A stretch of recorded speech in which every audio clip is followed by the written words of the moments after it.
जय हिंद दोस्तों, मैं हूं हीरा परिहार और आप देख रहे हैं सैनिक एकता। अगर आप चैनल पर नए हैं तो चैनल को जरूर सब्सक्राइब करें और वीडियो को लाइक, और अगर आपका कोई डाउट हो तो नीचे कमेंट्स को जरूर आप पिन करें, पिन करना ना भूलें। दोस्तों आज हम बात करेंगे जिन पे मेरे फौजी भाई हैं, चाहे वो कोई भी हो, चाहे पैरामिलिट्री फोर्सेस हो या आर्म्ड फोर्सेस या डिफेंस ऑर्गेनाइजेशन जो भी यहाँ पर बिलोंग करते हैं, पर्टेन करते हैं, उनके डिसेबिलिटी परसेंटेज की बात करेंगे। हम न्यूरोलॉजिकल डिसऑर्डर की बात करेंगे। न्यूरो से संबंधित होने वाला हमारा मस्तिष्क हो सकता है, सर हो सकता है, ब्रेन हो सकता है, हमारा बॉडी पूरा हो सकता है।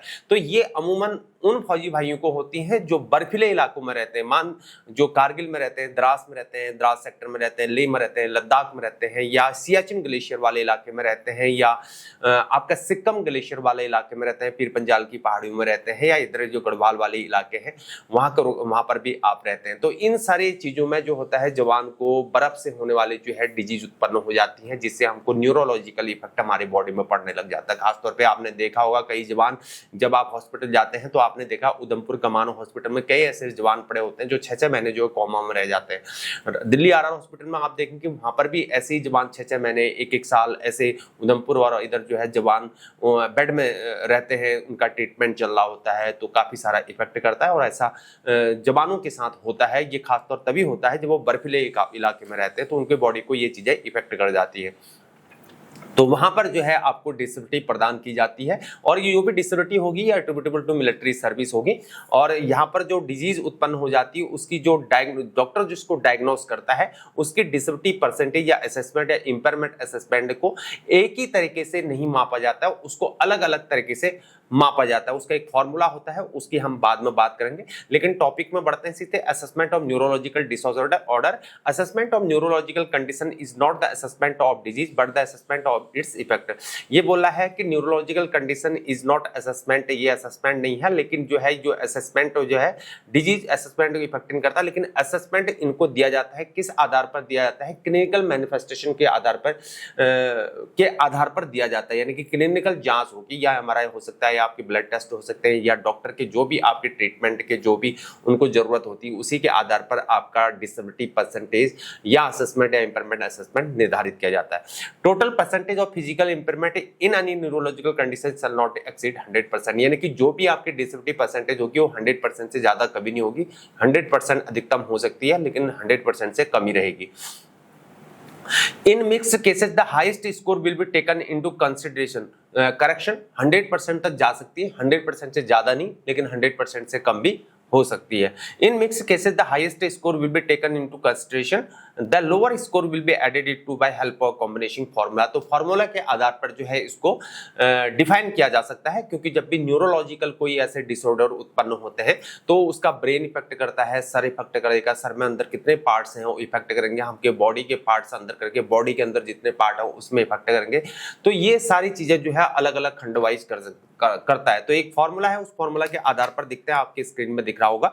a+b एक फॉर्मूला है, a+b 90 - a ब्रैकेट में है 90 - a और बाई 90 है, क्या है? बाई 90। अब इस हिसाब से फॉर्मूला हमने करना है। मान लीजिए ए मतलब अल्फा जो है, हमको उसमें 30% डिसेबिलिटी हमको डॉक्टर ने हमको जो कॉम्पिटेंट अथॉरिटी द्वारा 30% डिसेबिलिटी ऑथराइज हुई है, वो डॉक्यूमेंट जो है वो भारत सरकार के गजट के अकॉर्डिंग होता है, मिलिट्री रूल्स के अकॉर्डिंग। और बी में जो है मेरे को 20% मान लिया जाए, 20% मिली है किसी जवान को, तो हम क्या करते हैं 30% और 20% हो गया, सीधे कितना हो गया? 50% हो गया।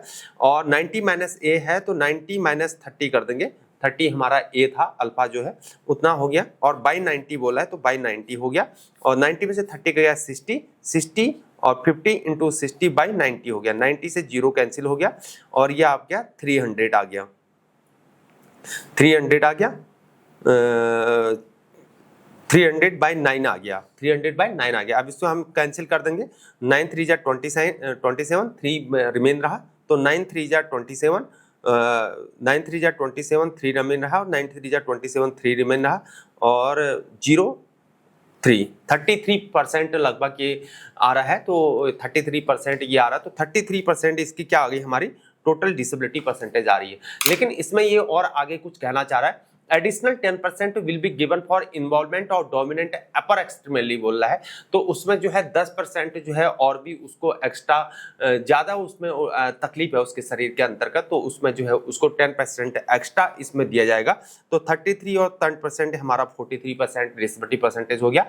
फिर और भी कुछ कहना चाह रहा है, additional weightage of two 10% can be given for loss of sensation in each extremely but the total physical impression should not exceed 100%।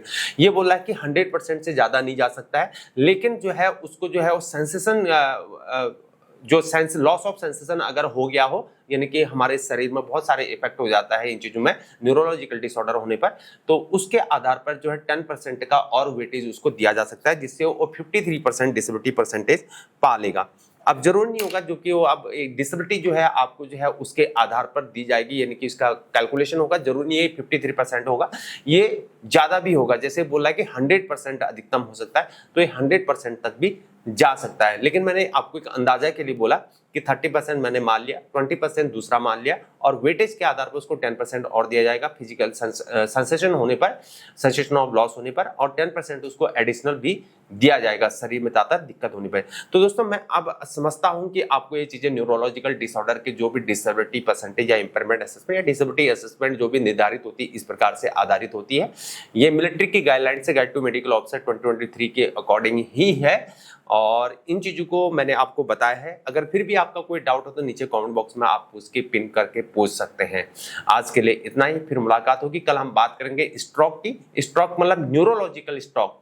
किसी जवान को जो है स्ट्रोक भी आते हैं, आपने देखा जो फील्ड में जब पोस्टेड होते हैं तो जवानों को स्ट्रोक भी आ जाते हैं। तो स्ट्रोक से होने वाले उस पर जो है डिजीज होंगे, उसमें किस प्रकार से डिसेबिलिटी परसेंटेज या असेसमेंट या इंपेयरमेंट असेसमेंट दिया जाए उसकी हम कल बात करेंगे।